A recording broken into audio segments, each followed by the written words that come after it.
ابتدا ہے رب جلیل کے بابرکت نام سے جو دلوں کے بھید خوب جانتا ہے۔ دیکھتی آنکھوں سنتے کانوں صابری میاں کا سلام پہنچے۔ ناظرین محترم، حضرت موسیٰ علیہ السلام بنی اسرائیل کو خطاب کرنے کے لیے کھڑے ہوئے تو ان سے سوال کیا گیا کہ لوگوں میں سب سے زیادہ علم کس کے پاس ہے؟ حضرت موسیٰ علیہ السلام نے فرمایا میرے پاس۔ تو اللہ تعالیٰ نے ان پر عتاب کیا کہ علم کو اللہ کی طرف منسوب کیوں نہیں کیا؟ چنانچہ اللہ تعالیٰ نے وحی بھیجی کہ بحرین جہاں دو دریا ملتے ہیں وہاں میرے بندوں میں سے ایک بندہ ایسا ہے جس کے پاس آپ سے زیادہ علم ہے۔ موسیٰ علیہ السلام نے عرض کیا اے رب، میں کس طرح اس کے پاس پہنچوں گا؟ اللہ تعالیٰ نے فرمایا زنبیل میں ایک مچھلی رکھ کر چل دو، جہاں وہ کھو جائے گی وہیں وہ شخص آپ کو ملے گا۔ پھر حضرت موسیٰ علیہ السلام نے اپنے ساتھ اپنے خادم یوشع بن نون کو لیا اور زنبیل میں مچھلی رکھ کر چل دیے، یہاں تک کہ ایک ٹیلے کے پاس پہنچے تو موسیٰ علیہ السلام اور ان کے خادم دونوں لیٹ گئے اور سو گئے۔ مچھلی زنبیل میں کودنے لگی، یہاں تک کہ نکل کر دریا میں گر گئی۔ اللہ تعالیٰ نے پانی کا بہاؤ وہیں روک دیا اور وہاں تاک سا بن گیا اور اس کا راستہ ویسا ہی بنا رہا، جبکہ موسیٰ علیہ السلام کے ساتھی بھول گئے کہ انہیں مچھلی کے متعلق بتائیں۔ صبح ہوئی تو موسیٰ علیہ السلام نے اپنے ساتھی سے کھانا طلب کیا اور فرمایا کہ اس سفر میں ہمیں بہت تھکن ہوئی ہے۔ راوی کہتے ہیں کہ موسیٰ علیہ السلام اسی وقت تھکے جب اس جگہ سے تجاوز کیا جس کے متعلق حکم دیا گیا تھا کہ ان کے ساتھی نے کہا دیکھیے جب ہم ٹیلے پر ٹھہرے تو میں مچھلی بھول گیا تھا، اور یقیناً یہ شیطان ہی کا کام ہے کہ مجھے بھلا دیا کہ میں آپ سے اس کا تذکرہ کروں کہ اس نے عجیب طریقے سے دریا کا راستہ اختیار کیا۔ موسیٰ علیہ السلام فرمانے لگے وہی جگہ تو ہم تلاش کر رہے تھے۔ چنانچہ وہ دونوں اپنے قدموں کے نشانوں پر واپس لوٹے۔ وہ دونوں اپنے قدموں کے نشانات پر چلتے چلتے چٹان کے پاس پہنچے تو ایک آدمی کو دیکھا کہ وہ چادر سے اپنے آپ کو ڈھانپے ہوئے ہے۔ حضرت موسیٰ علیہ السلام نے انہیں سلام کیا۔ انہوں نے فرمایا اس زمین میں سلام کہاں؟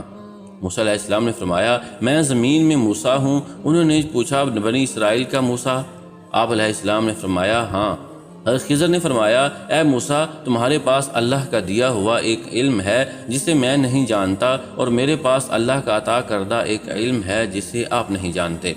حضرت موسیٰ علیہ السلام نے فرمایا کیا میں اس شرط پر آپ کے پیچھے چلوں کہ آپ میری رہنمائی فرماتے ہوئے مجھے وہ بات سکھائیں جو اللہ تعالیٰ نے آپ کو سکھائی؟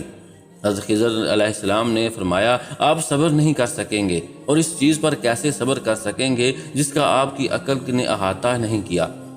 حضرت موسیٰ علیہ السلام نے فرمایا ان قریب آپ مجھے صبر کرنے والا پائیں گے اور میں آپ کی حکم عدولی نہیں کروں گا۔ حضرت خضر علیہ السلام نے فرمایا اگر میری پیروی کرنا ہی چاہتے ہو تو جب تک کوئی بات میں خود نہ بیان کروں آپ مجھے نہیں پوچھیں گے۔ حضرت موسیٰ علیہ السلام نے فرمایا ٹھیک ہے۔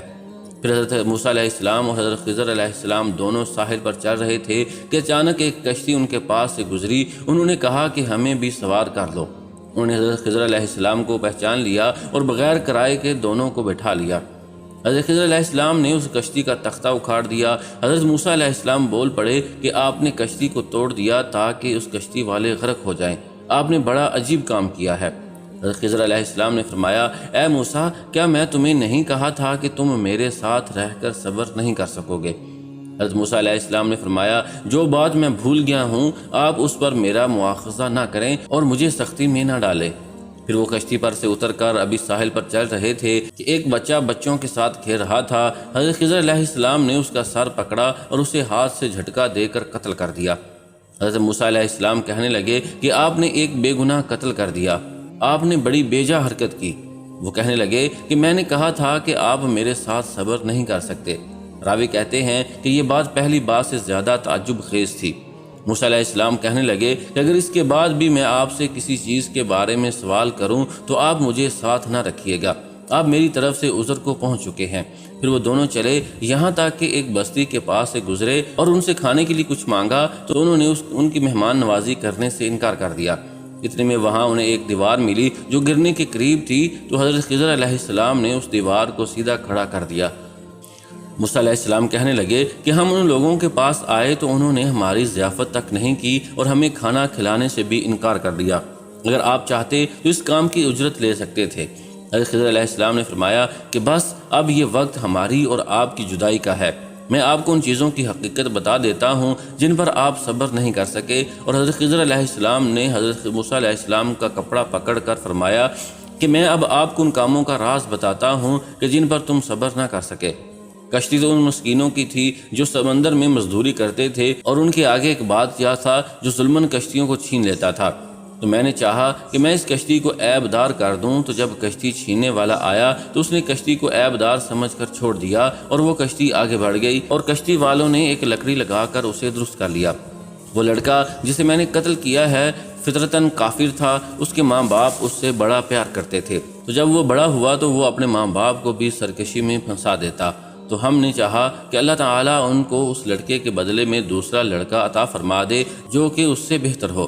اور وہ دیوار جسے میں نے درست کیا وہ 2 یتیم لڑکوں کی تھی جس کے نیچے خزانہ تھا۔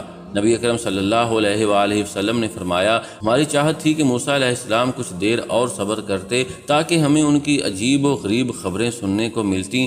پھر نبی اکرم صلی اللہ علیہ وآلہ وسلم نے فرمایا کہ موسیٰ علیہ السلام نے پہلا سوال تو بھول کر کیا تھا۔ پھر ایک چڑیا آئی جس نے کشتی کے کنارے پر بیٹھ کر دریا میں اپنی چونچ ڈبوئی۔ پھر حضرت خضر علیہ السلام نے موسیٰ علیہ السلام سے فرمایا، میرے اور آپ کے علم نے اللہ کے علم میں سے صرف اسی قدر کم کیا جتنا اس چڑیا نے دریا سے۔